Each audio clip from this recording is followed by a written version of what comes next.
आता इथं बिर्याणी करण्यासाठी मी इथं 1 किलो चिकन घेतलेलं आहे। आता हे मॅरिनेशनला ठेवायचं आहे, तर त्याच्यासाठी इथं 1 लिंबू जे आहे त्याचा रस काढून घेतलेला आहे। आता लिंबाचा रस ह्याच्यावरती टाकून घेतला। आता लिंबू टाकल्यानंतर आता ह्याच्यावरती टाकली 1 चमचा हळद, 1 चमचा लाल मिर्च पावडर टाकून घेतली। आता ह्याच्यावरती टाकली धनेपूड, जिरेपूड, त्याच्यानंतर हा सुहानाचा चिकन मसाला आहे तो आता ह्याच्यावरती टाकून घेतला। आता हे एकत्र चांगलं मिक्स करून घ्यावं। त्याच्यावरती मीठ टाकून घ्यावं चवीनुसार आणि आता हे 1 तासभर तरी किंवा अर्धा तास तरी मॅरिनेशनला ठेवून द्यावं। तर आता चिकन जे आहे ते मॅरिनेशनला ठेवून 1 तास झालेला आहे आणि आता मी हे शिजायला टाकणार आहे चिकन। तर त्याच्यासाठी मी इथं 1 चमचा तेल टाकून घेतलं। ह्याच्यात इथं कांदा मी बारीक चिरून घेतलेला आहे, तो कांदा इथं तेलामध्ये टाकून घेणार आहे। प्रथम आपण कांदा चांगला भाजून घेऊ।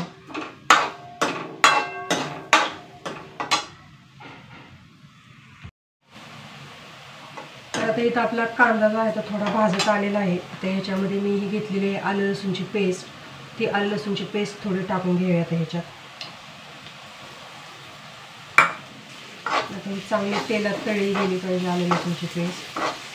त्याच्यासोबतच मी इकडं कांदा तळण्यासाठी ठेवलेला आहे बिर्याणीसाठी, कारण कांदा जर बिर्याणीला तळून टाकला तर आपली बिर्याणी छान होते, म्हणून इथे मी कांदा तळण्यासाठी ठेवला आहे। 1-2-3 कांदे जे आहेत ते भाजून कट करून घेतले आणि ते तळायला ठेवले ते इकडं। आता आपली आलं लसूणची पेस्ट इथं चांगली तळत आलेली आहे। कांदा देखील छानपैकी गोल्डन कलरवरती तळला गेला आहे।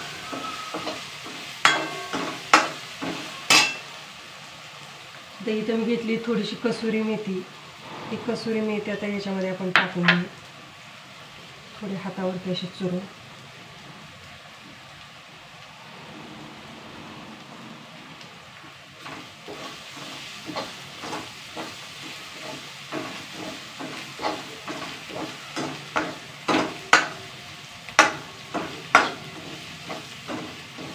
आता कांदा आणि आलं लसूणची पेस्ट चांगली तेलात तळली गेली। आता हे मॅरिनेशनला ठेवलेलं जे चिकन आहे 1 किलो ते आता ह्याच्यामध्ये आपण टाकून घेऊ।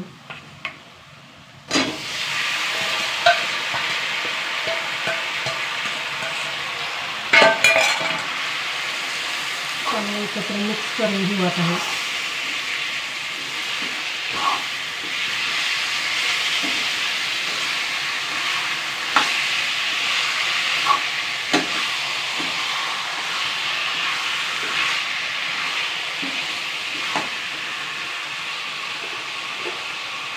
आता ह्याच्यावरती झाकण वगैरे ठेवून आता हे चिकन चांगलं शिजवून घेऊ आपण। आणि इकडं कांदा देखील तळायला सुरुवात झालेली आहे। तर आता आपलं चिकन शिजत आलेलं आहे आणि आता ह्याच्यामध्ये मी थोडीशी कोथिंबीर बारीक कट करून घेतलेली आहे, ती मी कोथिंबीर टाकणार आहे आता ह्याच्यात।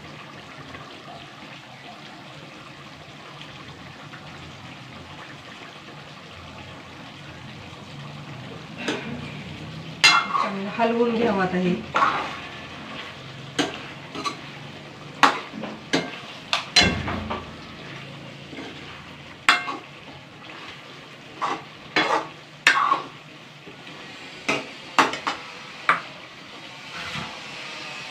झाकण ठेवून आणखी 5 मिनिटं चांगलं शिजून देणार आहे मी। इकडं कांदाही चांगला तळत आलेला आहे। तर आता इथे बिर्याणीसाठी मी 1 किलो तांदूळ, हे बासमती तांदूळ आहेत, हे स्वच्छ धुवून घेतलेत आणि भिजत ठेवलेत थोडंसं पाण्यात। बिर्याणी करण्याच्या अगोदर तांदूळ थोडा वेळ भिजत ठेवावेत। बासमती तांदूळ आहेत हे आणि आता हे 15-20 मिनिटं मी चांगली भिजत ठेवणार आहे आणि मग आपण ह्याच्यापासून हे तांदूळ शिजायला टाकू आपण। तर आता इथं आपलं चिकन शिजलेलं आहे चांगलं आणि आता आपण हा तांदूळ जो आहे भिजत ठेवलेला तो आता आपण शिजायला टाकू। आता हे चिकन शिजलेलं जे आहे ते मी साईडला ठेवून घेते।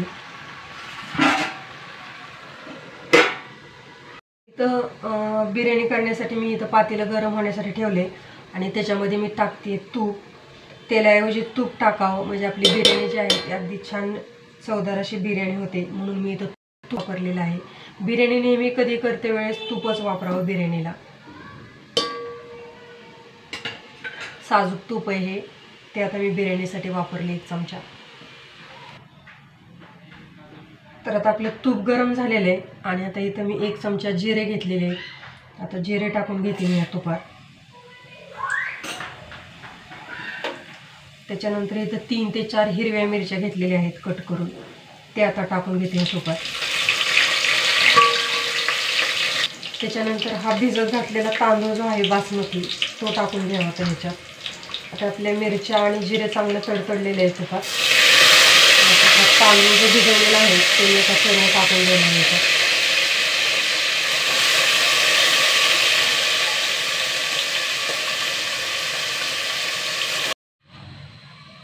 आता ह्यात आपण तांदूळ जो शिजायला टाकलेला आहे त्याच्यामध्ये पाणी मी घेतलेलं आहे.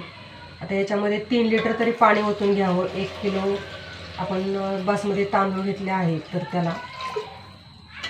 आणि आता हा तांदूळ जो आहे तो चांगला शिजवून द्यावा आता ह्याच्यात. अजून याच्यामध्ये मीठ टाकायचं बाकी आहे.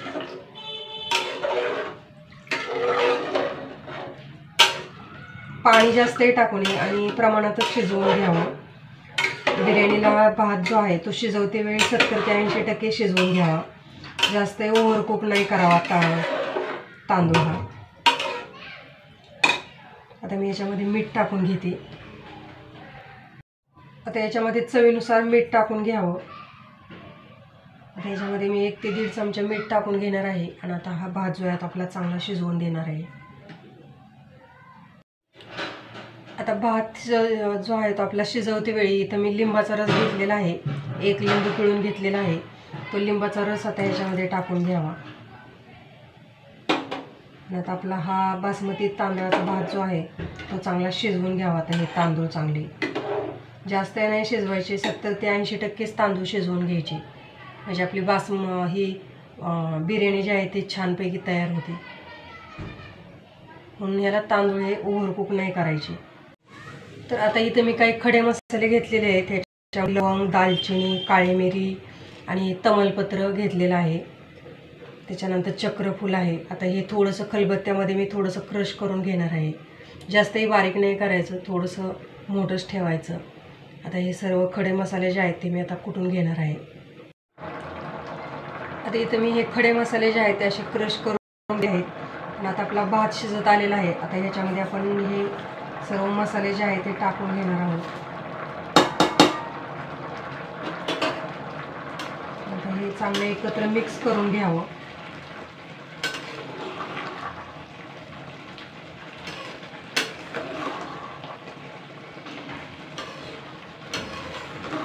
आता 1 ते 2 मिनिटांमध्येच आपला भात जो आहे तो चांगला शिजून तयार होईल.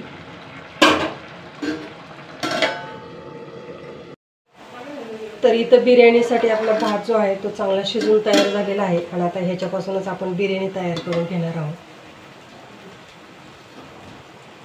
असा भात जो आहे तो बिर्याणीसाठी शिजवून घ्यावा.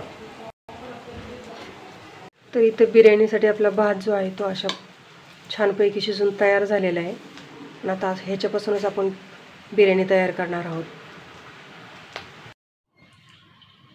तर आता इथं बिर्याणीसाठी आपला भात जो आहे तो बासमती राईस तयार झालेला आहे आणि आता ह्याच्यापासून आपण बिर्याणी तयार करून घेणार आहोत.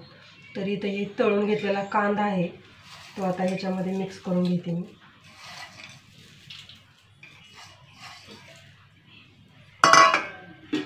त्याच्यानंतर ही बारीक कट केलेली कोथिंबीर,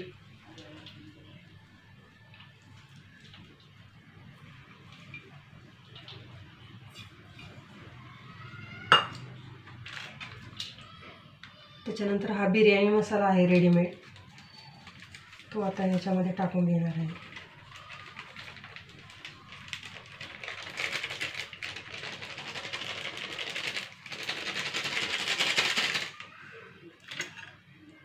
त्याच्यानंतर हे आपण शिजवून घेतलेलं चिकन आहे ते आता ह्याच्यात टाकून घ्यावं.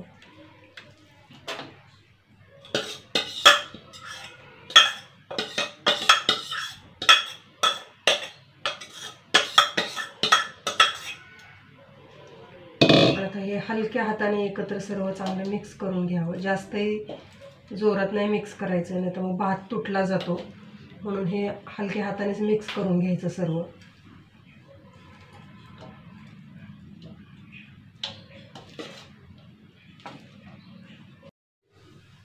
तर आपलं हे बिर्याणीचं सर्व मिश्रण जे आहे ते एकत्र मिक्स झालेलं आहे. आणि आता इथं मी हे पातेल्यावरती ठेवलेलं आहे आणि खाली इथं मी जुना तवा ठेवलेला आहे, आपली बिर्याणी खाली लागू नये ह्याच्यासाठी. आणि आता ही सर्व मिक्स केलेली जी बिर्याणीचं मिश्रण आहे ते आता ह्याच्यामध्ये टाकून घ्यायचं. आता हे सर्व मी ह्या पातेल्यामध्ये टाकून घेणार आहे.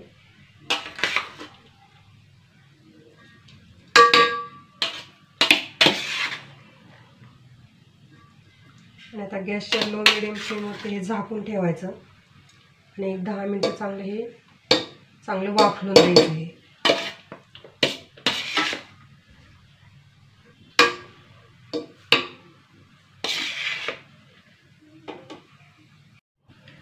आता इथं ह्याच्यावरती मी झाकून ठेवणार आहे आणि एक 10 मिनटं गॅसची फ्लेम लो करून ठेवायची. आणि आता आपली बिर्याणी जी आहे ती चांगली शिजवून घ्यायची. आता ह्याच्यावरती चांगली वाफलून द्यायची, म्हणजे खराब वगैरे होत नाही. आता आपण 10 मिनटं शिजल्यानंतर पाहू आता बिर्याणी आपली. तर आता इथं 10 मिनटं झालेली आहेत बिर्याणी शिजायला ठेवून. आणि तुम्ही पाहू शकता आपली बिर्याणी जी आहे ती अगदी छानपैकी तयार झालेली आहे. नक्की ट्राय करून बघा ही रेसिपी. आवडली तर लाईक करा, शेअर करा आणि चॅनलला सबस्क्राईब करा. असेच जे आहेत ते रेसिपीज पाहण्यासाठी, व्लॉग्स पाहण्यासाठी. आणि कमेंट करा आजची रेसिपी कशी वाटली ती, आणि ट्राय करायला नक्की विसरू नका. आणि एक महत्त्वाची गोष्ट, तुम्ही ही जर फेसबुक पेजवरून पाहत असाल तर नक्की फॉलो करा फेसबुक पेजला. लिंक डिस्क्रिप्शनमध्ये दिलेली आहे. इंस्टावरती देखील फॉलो करा, लिंक दोन्ही पण डिस्क्रिप्शनमध्ये दिलेली आहे. तोपर्यंत बाय. भेटूयात पुन्हा नवीन ब्लॉगसोबत, रेसिपीसोबत.